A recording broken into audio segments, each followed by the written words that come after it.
students, very good morning to all of you. We have already started the chapter microbes in human welfare, and in that I told you about how the microorganisms are beneficial for the human beings. Means different kind of the acids, enzymes, household purposes, and for the production of the antibiotics, for the alcohol production, the microbes play very important role. Now today I will take up about the different other aspects of the microorganism. The first important aspect, that is microorganism in sewage treatment.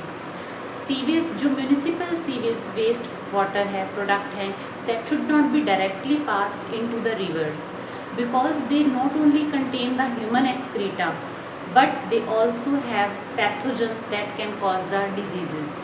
यानी कि जो ये sewage हमारे घरों से पानी निकलता है, सीवेज में जाकर मिक्स होता है और फिर वहाँ से क्या डायरेक्टली उस पानी को नदियों में छोड़ देना चाहिए? नहीं, क्योंकि उसमें ना सिर्फ गंदगी है, वो पोल्यूटेड तो है ही, साथ ही साथ उसके अंदर बहुत सारे ऐसे बैक्टीरिया, वायरसेस, माइक्रो ऑर्गेनिजम्स हैं जो कि बीमारी फैला सकते हैं, है ना। तो ये बहुत ही इम्पॉर्टेंट कॉन्सेप्ट है। तो इसीलिए पानी को नदियों में छोड़ने से पहले उनको इस तरीके से ट्रीट किया जाना चाहिए ताकि वो एटलीस्ट डिजीजेस कॉज ना करे।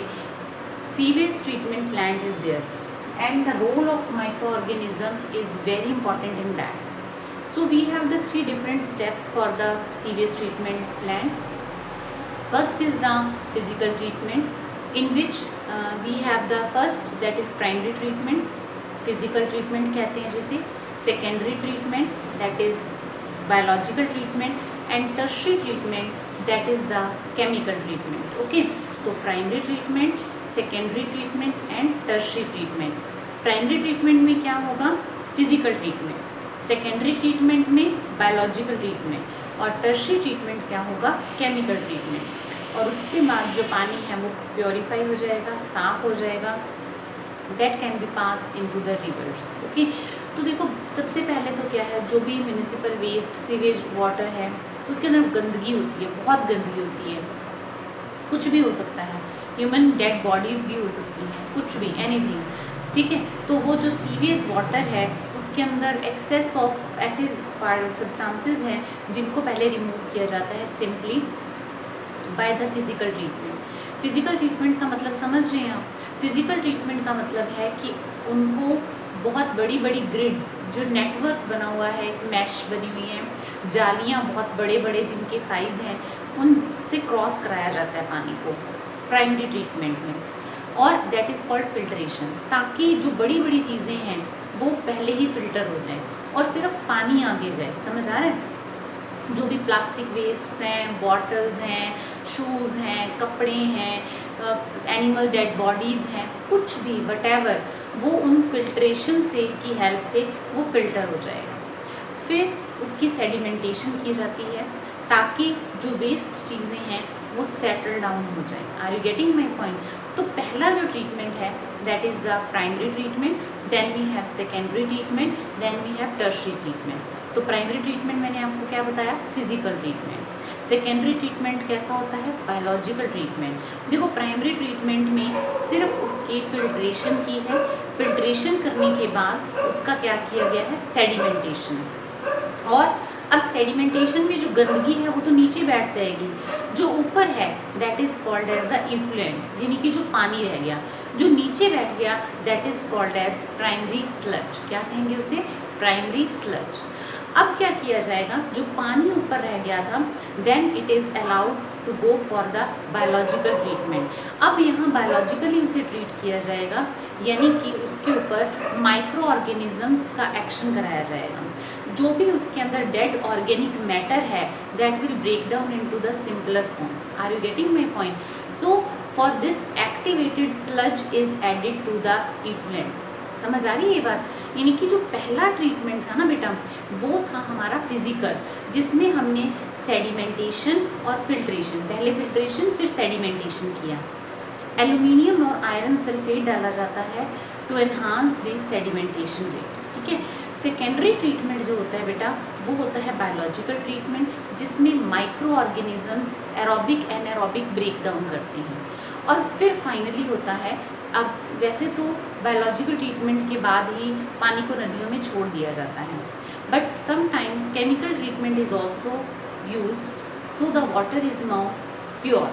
Are you getting my point? So likewise हमने क्या किया, सीवेज वाटर को प्योर कर दिया, यानी कि जो टोटल वेस्ट वाटर था, जो कि गंदगी फैला रहा था, पल्यूशन कर रहा था, बीमारियां फैला रहा था, उसको हमने क्या कर दिया, साफ कर दिया. Is it clear? So this is called sewage water treatment.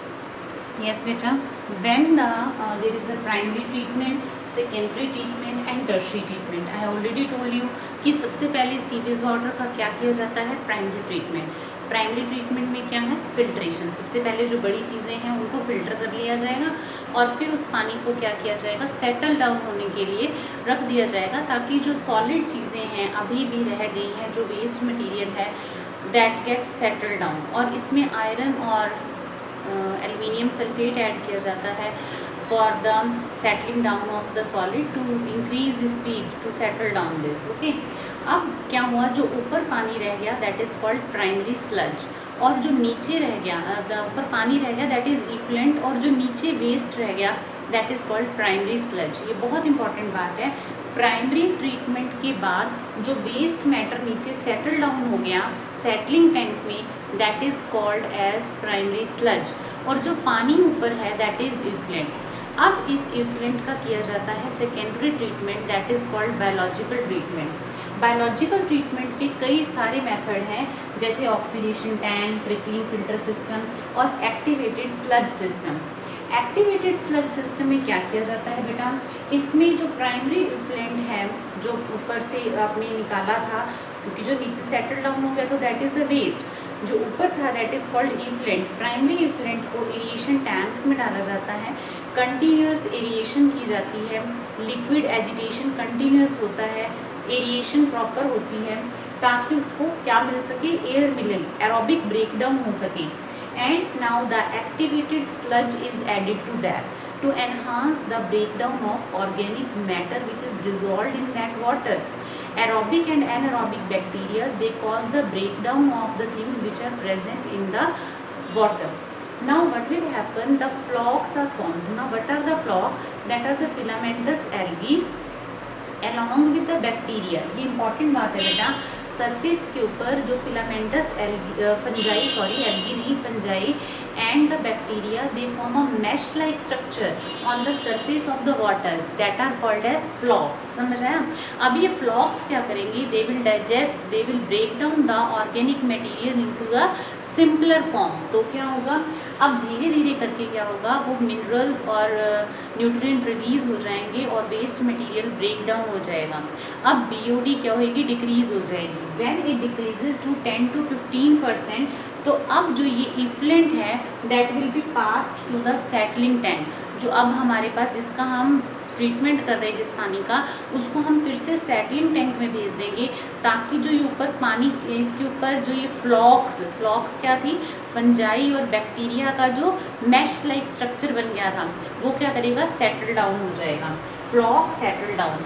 इसी फ्लॉक, जब ये बैक्टीरिया और फंजाई का जो मैश लाइक स्ट्रक्चर है, actually this is used as activated sludge. क्यों? क्योंकि इसके अंदर क्या है, aerobic anaerobic bacterias along with the fungi it is present, that can cause the break down of the things, organic matter. ठीक है बेटा?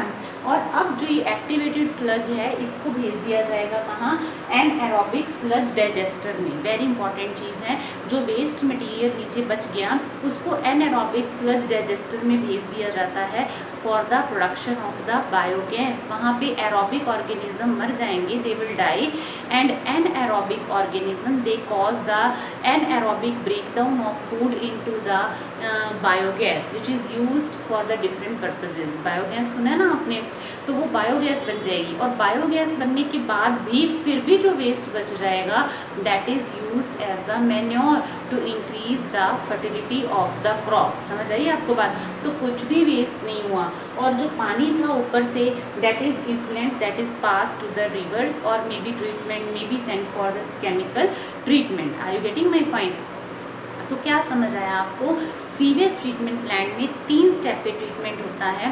Primary that is the physical treatment, secondary that is the biological treatment and tertiary that is the chemical treatment. तो सबसे पहले filtration होगी, फिर sedimentation ताकि solid settle down हो जाए, फिर जो प्राइमरी इफ्लेंट बचेगा उसको क्या किया जाएगा, कई मेथड हैं जिससे सेकेंडरी ट्रीटमेंट हो सकता है।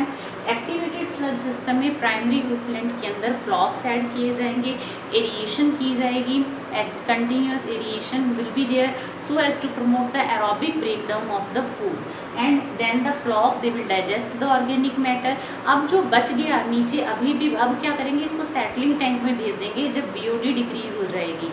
Then what will happen, this flocks that will settle down and they form the activated sludge. Now this activated sludge is sent to the anaerobic sludge digester जहाँ पे इसकी anaerobic breakdown होगी और अब waste से क्या बनेगा, बायोगैस बनेगी। और बायोगैस बनने के बाद फिर भी जो वेस्ट बच गया that is used as the manure, और जो ऊपर इफ्लेंट था that is sent to the rivers streams for the various purposes. Now it can be used. तो देखा बेटा आपने किस तरीके से जो वेस्ट वाटर है उसको हमने प्यूरिफाई कर दिया, इस काबिल हो गया वो कि अब हम उसको किसी भी यूज़ में ला सकते हैं। इसी प्लान के बेस के ऊपर बेटा बहुत सारे रिवर एक्शन प्लान चल रहे हैं, Ganga action plan, Yamuna action plan, जिसमें जो फैक्ट्री है वो अपना गंदा पानी या लोग अपना डोमेस्टिक सीवेज वाटर जो है वो सीधा नदियों में ना फेंकें, बल्कि पहले उस वाटर का सीवेज वाटर ट्रीटमेंट प्लांट से क्रॉस कराया जाए ताकि कम गंदा पानी एटलीस्ट उसके अंदर एंटर करे, इतनी गंदगी एंटर उसके अंदर ना करें। तो these are the different plans which are in the operation so as to purify the rivers. Clear? So this is the sewage water treatment. Now next is the microbes in the production of biogas. Yes beta, now the microbes in the production of biogas, how it happens. Basically we should know what is the biogas. It is a methane rich fuel that is formed by the anaerobic breakdown of the organic matter by the methanogenic bacteria. Are you getting my point? Means methanogenic bacteria that are responsible for the anaerobic breakdown of these organic compounds, organic wastes and formation of the methane rich fuel that is called biogas. Clear? तो जो biogas है that is very important. देखो एक हम जो animal की waste को direct burn करें और या फिर जो भी हमारे पास वेस्ट मटेरियल है, किचन वेस्ट है या जो एनिमल वेस्ट है, उससे हम क्या क्रिएट करें, बायोगैस। और बहुत सारी कम्युनिटीज़ हैं जिनके आसपास जिन्होंने बायोगैस प्लांट सेटअप कर रखे हैं। This is very important. और इवन जो बायोगैस बनने के बाद जो वेस्ट बच जाता है that is also very important because it is rich in the cellulose, hemicellulose and the lignin. So that is used as a manure because after the further degradation it releases minerals, nutrient which play very important role for the growth of plant. ठीक है बेटा। अब आता है कि biogas की composition क्या है।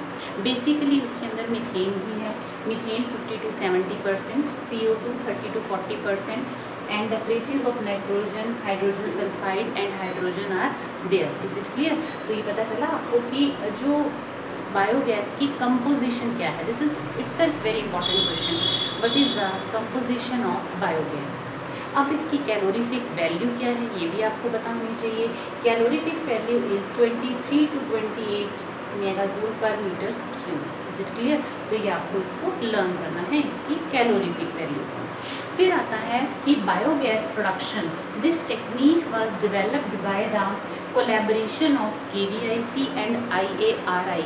KVIC that is the Khadi and Village Industry Commission and Indian agriculture research institute. ये क्वेश्चन इस पे जो भी कुछ लिखा हुआ है इसके हर एक वर्ड पे क्वेश्चन आया हुआ है, तो don't ignore even a single word from this page. Are you getting my point? This is very important. Even KVIC, IARI, their role in the biogas production is also very important, okay, because this technique was developed by them. Clear? अब stages आती हैं। सबसे पहले stage में क्या होता है, that is the solubilisation. Solubilisation का मतलब क्या है, जो कॉम्प्लेक्स ये जो वेस्ट मटेरियल है that is degraded by the action of the bacteria that are decomposer bacteria into the soluble form. Means जो कंपाउंड्स हैं, ऑर्गेनिक वेस्ट हैं, they will be broken down by the action of the bacteria into their monomeric form by the release of enzyme, proteases, lipases, cellulases etc. तो जितने भी complex चीज़ें हैं वो किस में कन्वर्ट हो जाएंगी, सोल्यूबल कंपाउंड में और अपनी मोनोमेरिक फॉर्म में। जैसे कि इसके एग्जाम्पल है pseudomonas and clostridium. These are the bacteria that cause the breakdown of the complex food into the simpler soluble monomeric form by the action of various enzyme। Clear? तो पहली stage क्या हुई, solubilisation, ठीक है। Second stage हुई that is called as the acidogenesis, या जिसे हम कहते हैं फॉर्मेशन ऑफ द एसिड। अब एसिड में कैसे फॉर्मेशन होगी, दिस इज कॉल्ड एसिडोजेनेसिस, कि जितने भी ये मोनोमर्स हैं they will be converted into the organic acid by the activity of the fermentative microbes like propionibacterium. यानी कि अब जितने भी सॉल्यूबल मोनोमर्स थे वो किस में कन्वर्ट हो गए, ऑर्गेनिक एसिड्स के अंदर। क्लियर? अब ऑर्गेनिक एसिड मिथेनोजेनिक बैक्टीरिया की वजह से कन्वर्ट हो गए किसमें, मीथेन एंड कार्बन डाइऑक्साइड के अंदर, and methane is itself the biogas. Is it clear? हमने यही कहा था ना कि बायोगैस क्या है, that is the methane rich fuel. Okay, तो यहाँ पे आपको समझ आया, 3 स्टेजेस थी। पहली स्टेज है सॉल्युबलाइजेशन, सेकंड स्टेज है एसिडोजेनेसिस, थर्ड स्टेज है बायोगैस फॉर्मेशन या मिथेनोजेनेसिस जिसको हम कहेंगे।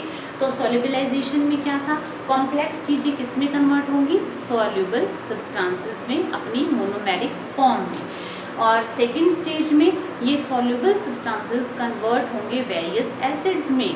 थर्ड स्टेज में मिथेनोजेनेसिस, मिथेनोजन बैक्टीरिया की प्रेजेंस में ये सारे एसिड कन्वर्ट हो जाएंगे किसके अंदर, बायोगैस के अंदर, that is rich in methane and carbon dioxide is also there, and this is the formation of biogas that take place in the 3 stages। समझ आया? तो मोटा मोटा आपको अपने माइंड में क्या रखना है कि 3 स्टेजेस हैं, सॉल्युबलाइजेशन, एसिडोजेनेसिस एंड मिथेनोजेनेसिस। क्लियर? उसके बाद क्या फ़ायदे हैं आपको लगता है बायोगैस के? पहला फ़ायदा तो है कि हमें एनर्जी भी मिल रही है, और जो बाद में वेस्ट बच गया उससे हमें क्या मिल रहा है, मैन्योर। क्यों?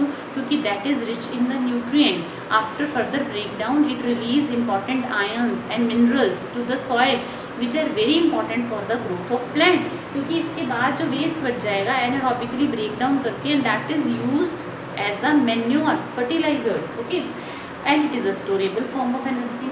फिर वाइडर एप्लीकेशन है, कैसे? एक आप एनिमल वेस्ट को सिर्फ आप कंबस्शन कर सकते हो, लेकिन अगर आप बायोगैस बनाते हो उससे तो इसको आप वैरायटी ऑफ पर्पसेस के लिए यूज़ कर सकते हो। फिर prevent the spread of disease. अगर इसी तरीके से एनिमल वेस्ट को, ह्यूमन वेस्ट को इस तरीके से बाहर ही छोड़ दिया जाए, then it lead to the so many plant and animal diseases. तो अगर उसको एक जगह पे डालकर और उससे बायोगैस बना ली जाए तो बहुत सारी बीमारियां नहीं होंगी। Are you getting? और एनर्जी मिलेगी और मैन्योर मिलेगी, वो अलग। देन प्रिवेंट पोल्यूशन, गंदगी बाहर नहीं होगी तो ऑब्वियसली बीमारियां नहीं होंगी और पोल्यूशन तो होगा ही नहीं। So this is the very very important. एक और बार, अगर हम डायरेक्ट बर्निंग करते हैं ये जो एनिमल वेस्ट की, तो क्या होगा, धुआं होगा, है ना, that will lead to the pollution. जो जलाएगा उसको भी बीमारियाँ, जो आसपास होगा उसको भी बीमारी, है ना। तो मतलब बीमारियों को बचाने के लिए, डिजीज़ को रोकने के लिए बेस्ट वे है, प्लस अनहाइजीनिक नहीं है, प्लस एनर्जी मिल रही है, और बचे हुए वेस्ट को हम एज ए मैन्योर यूज़ कर रहे हैं। तो समझ आया आपको कि किस तरीके से माइक्रो ऑर्गेनिज्म को यूज़ किया जाता है सीवेज ट्रीटमेंट में और बायोगैस की प्रोडक्शन में। Is it clear? Now how the microbes are as the biocontrol agent। देखो बेटा, जैसे ही एक पर्सन, एक फार्मर अपने खेत के लिए कुछ तैयारी करता है कि सोइंग करना है, रीपिंग करना है, और then he has to take care of the field, तो मतलब उसके माइंड में ही रहता है कि मेरी क्रॉप की जो प्रोडक्टिविटी है वो बहुत अच्छी हो, है ना, तभी वो एग्रीकल्चर उस फील्ड में है। तो लेकिन उसको साथ ही साथ ये खतरा भी बना रहता है कि कभी भी कोई पेस्ट, कोई इंसेक्ट उसकी क्रॉप को अफेक्ट कर सकता है और प्रोडक्शन के ऊपर अफेक्ट आ सकता है ना। तो that plays an important role. तो क्या ऑप्शन आती है कि chemical herbicide, chemical pesticide, insecticide use किए जाएं, लेकिन उससे कई गुना कॉस्ट भी बढ़ जाती है उसकी क्रॉप की प्रोडक्शन के लिए, लेकिन प्रोडक्शन उतनी नहीं बढ़ती। क्या रीज़न है? क्योंकि केमिकल इंसेक्टिसाइड पेस्टिसाइड जो यूज़ किए जा रहे हैं उसके खिलाफ रेजिस्टेंस डेवलप कर रहे हैं, यानी कि वो insects they are becoming resistance by the continuous application of that. तो वो रेजिस्टेंट वैराइटीज़ डेवलप हो रही हैं that are not killed by the herbicide और पेस्टिसाइड और इंसेक्टिसाइड। दूसरा, ये जो केमिकल्स यूज़ किए जा रहे हैं they are very much toxic, even they harm the unaffected individual, मतलब जो अनवांटेड जिनका इसमें कोई रोल नहीं है उनको भी अफेक्ट कर रहे हैं ये केमिकल पेस्टिसाइड, है ना। तो that is very dangerous for the environment. It is very important, क्योंकि आप आगे बढ़ोगे बायोमैग्निफिकेशन। बहुत सारे पेस्टिसाइड ऐसे हैं जो कि बायोमैग्नीफाई करते हैं because they are not degraded in the nature.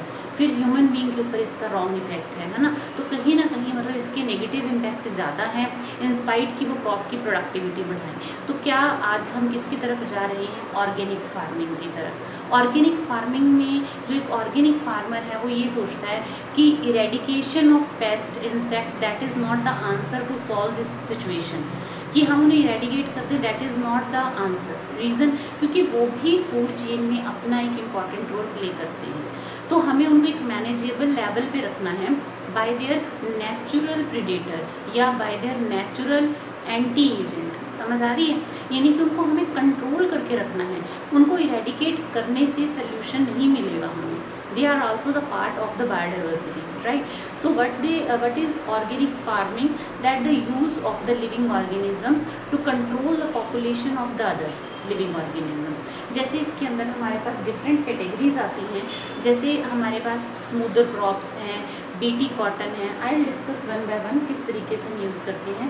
सबसे पहले जैसे मैं आपको बताऊं, लेडी बर्ड बीटल है, वो कंट्रोल करती है that feed on the aphids, है ना। तो एफिड्स की population that feed on the plants है, तो आप लेडी बर्ड बीटल को यूज़ कर सकते हो, है ना, as a bio control agent. Bio control मतलब you are living a living organism to control the population of other living organism that will not affect the nature, that will not affect any other organism. Are you getting? और environment को तो affect करेगा ही नहीं।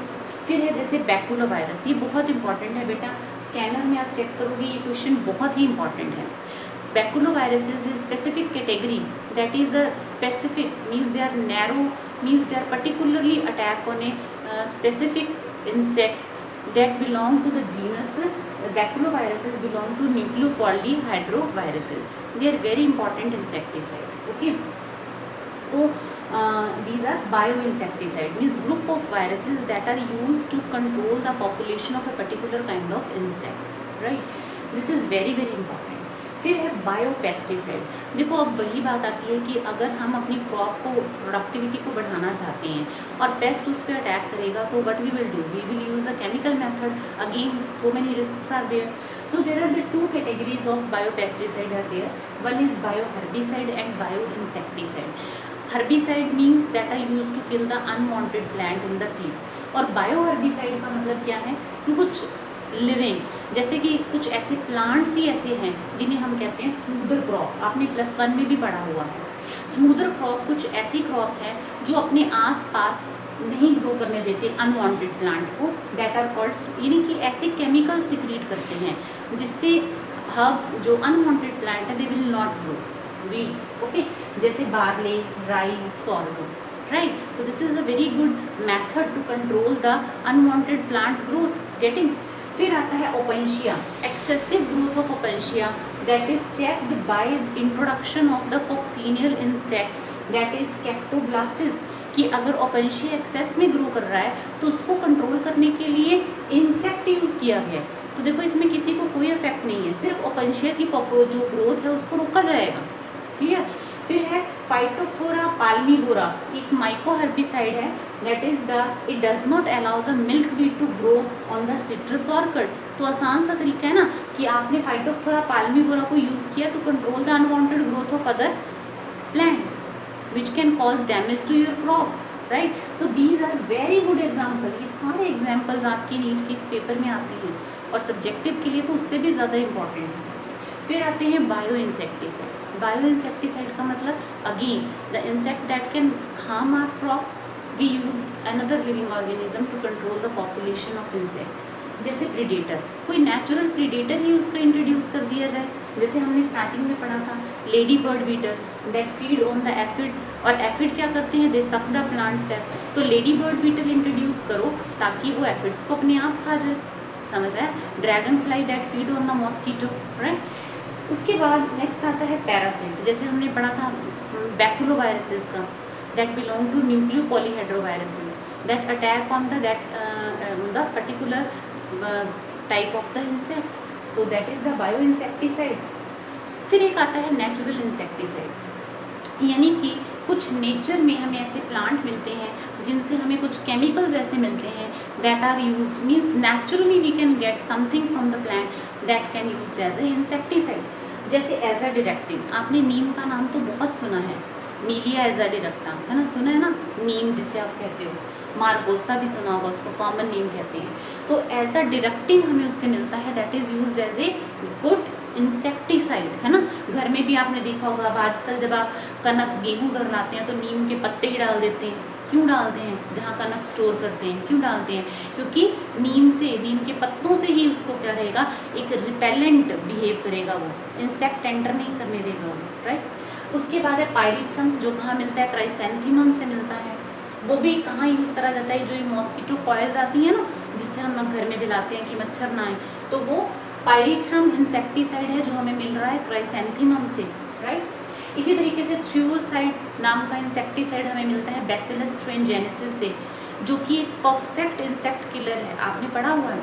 वो क्या करता है, that has the cry protein that is produced by the cry gene and that can cause the death. कैसे करता है, क्राई प्रोटीन एल्केलाइन पीएच मिलते ही इंसेक्ट की बॉडी में एक्टिवेट हो जाता है और परफोरेशन कर देता है उसकी बॉडी में, and that lead to the death. फिर आता है निकोटीन, जो कि निकोशियाना टबैकम, जैसे हमने सुना है, निकोशियाना स्पीशीज से हमें मिलता है निकोटीन नाम का इंसेक्टिसाइड, जो as a to kill the insects it is used. फिर ट्रांसजेनिक प्लांट डेवलप किए गए हैं, जो कि they are itself they have the resistance against the insect, जैसे BT cotton.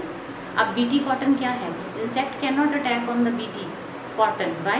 Because it has the gene of the BT, cry gene. So when insect attack on the BT cotton, the cry gene release the cry protein, and cry protein activate in the alkaline pH and cause hole in the gut region, perforations, and that led to the entry of water and death of the insect. Clear? So ये बहुत ही अच्छा question है, how the microorganism act as bio control agent. ये 5 mark के question है बेटा, जो इस चैप्टर के द मोस्ट इम्पॉर्टेंट क्वेश्चन है कि किस तरीके से लिविंग ऑर्गेनिज्म को, माइक्रो ऑर्गेनिज्म को यूज़ किया जा रहा है डिफरेंट क्रॉप्स की रक्षा के लिए कह सकते हैं, प्रोटेक्शन के लिए कह सकते हैं। किस तरीके से micro organism they are used as bio control agent, they are used as bio pesticide and they are used as bio insecticide. What is important in that? That is a complete question is very important in it. Okay, so next is the how the these are used as the microorganism as biofertilizer. Another very important topic. हाँ जी बेटा, अब productivity बढ़ाने के लिए क्या use किया जाता है, chemical fertiliser. Again the use of chemical fertiliser is not that much beneficial. The reason earlier also I discussed that it is first of all chemical fertiliser they are not good for the environment, rather they are toxic to the some animals and they are causing some other harmful effect, है ना।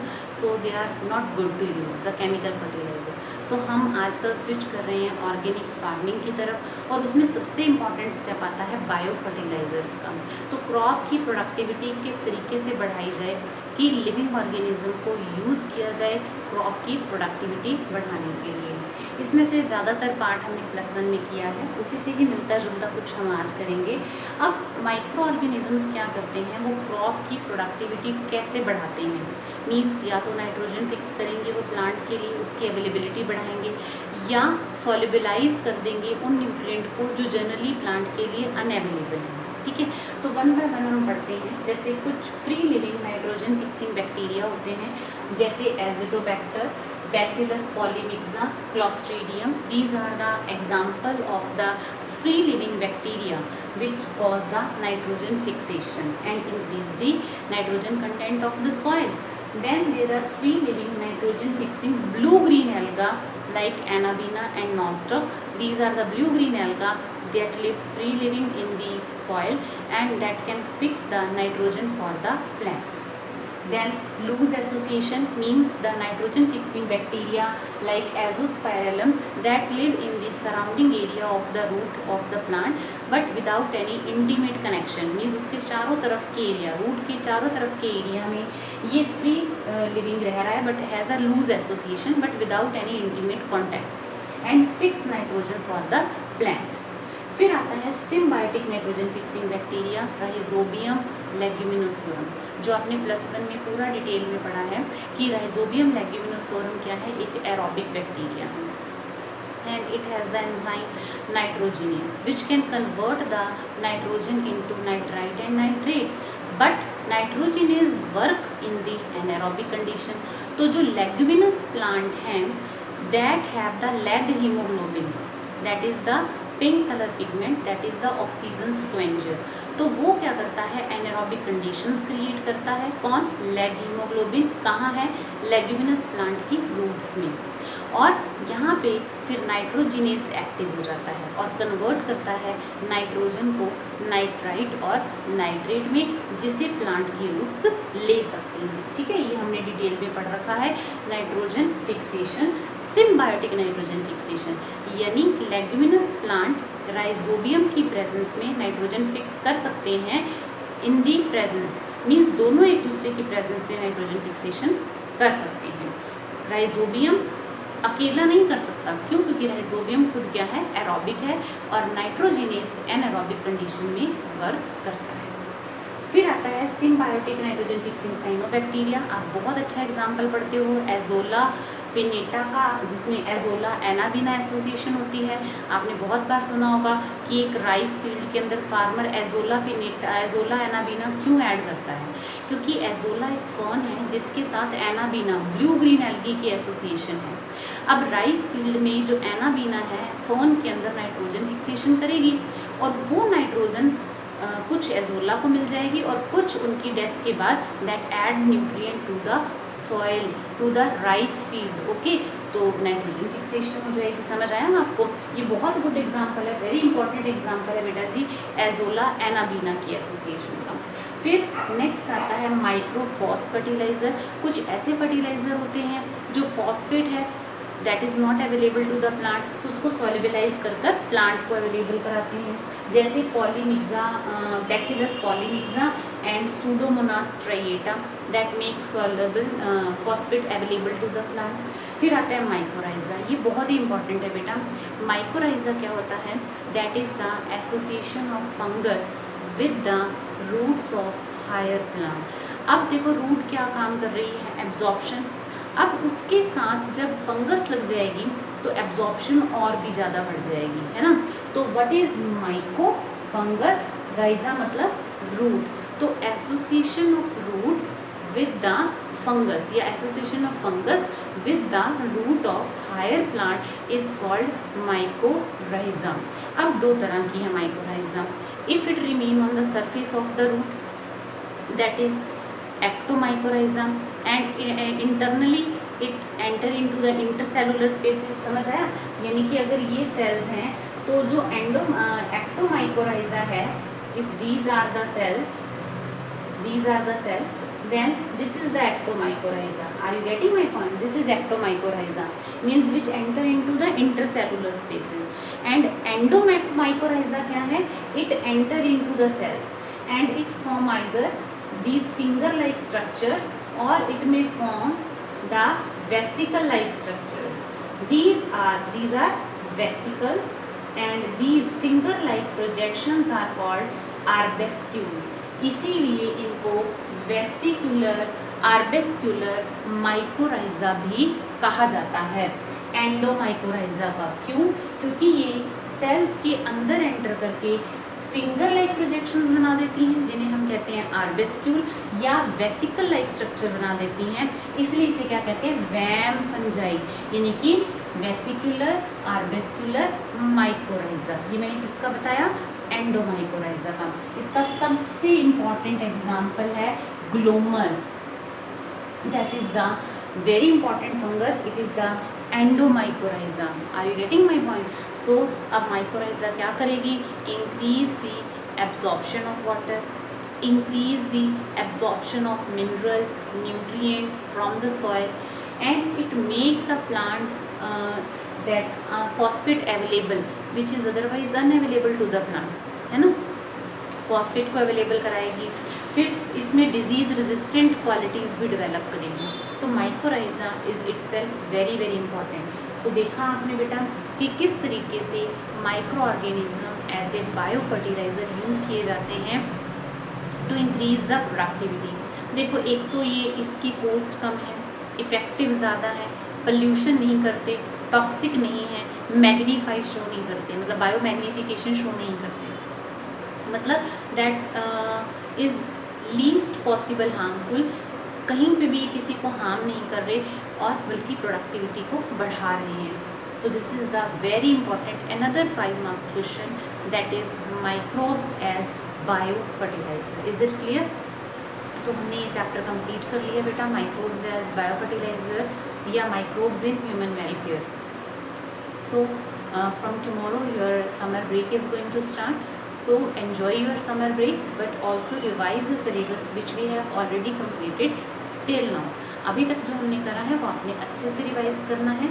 इसके सब NCERT book को thoroughly read कर लो, scanner अच्छे से करो और MTG वाले क्वेश्चंस अच्छे से करो जो ऑब्जेक्टिव क्वेश्चंस हैं, right. So thank you so much, stay home, stay safe.